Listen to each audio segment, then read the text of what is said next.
నమస్కారం అందరికీ. నా పేరు సాయి మోక్షిత్. నేను 4వ తరగతి చదువుతున్నాను.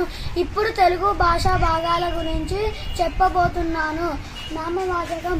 నామము అంటే పేరు. పేర్లను తెలియజేసేవే నామవాచకాలు. ఉదాహరణ రాధ, ఏనుగు, గోదావరి. సర్వనామం.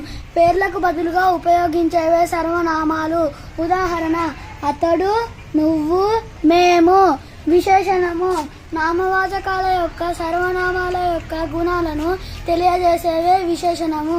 ఉదాహరణ తెల్లగా, పెద్ద, చల్లగా. క్రియ. క్రియ అంటే పని అని అర్థం. ఉదాహరణ త్రాగుతుంది, పాడుతుంది, ఒరిగింది.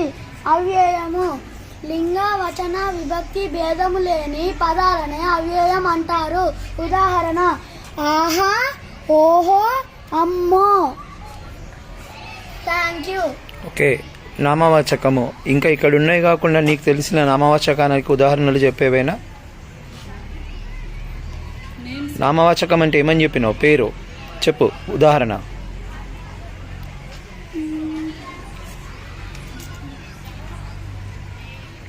అక్కడ ఉన్నాయి కాకుండా ఇంకా నామవాచకంకి ఇంకేమేమి ఉదాహరణలు చెప్పు. భయపడకు, చెప్పు.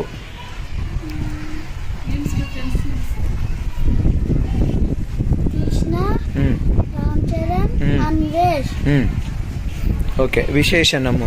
ఇప్పుడు తెల్లగా ఉంది, అక్కడ తెల్లగా ఉంది కదా, దాంతో ఒక సెంటెన్స్ చెప్పు. పాలు తెల్లగా ఉండును. Very good. చల్లగా, దానికి చెప్పు.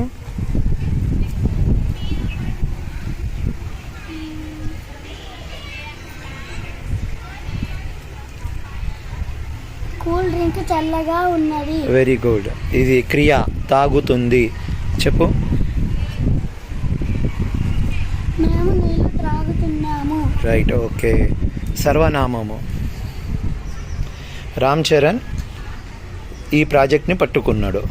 అక్కడ సర్వనామం ఎట్లా ఉపయోగించవచ్చు? రామ్ చరణ్ ప్లేస్లో ఎట్లా ఉపయోగించవచ్చు సర్వనామము?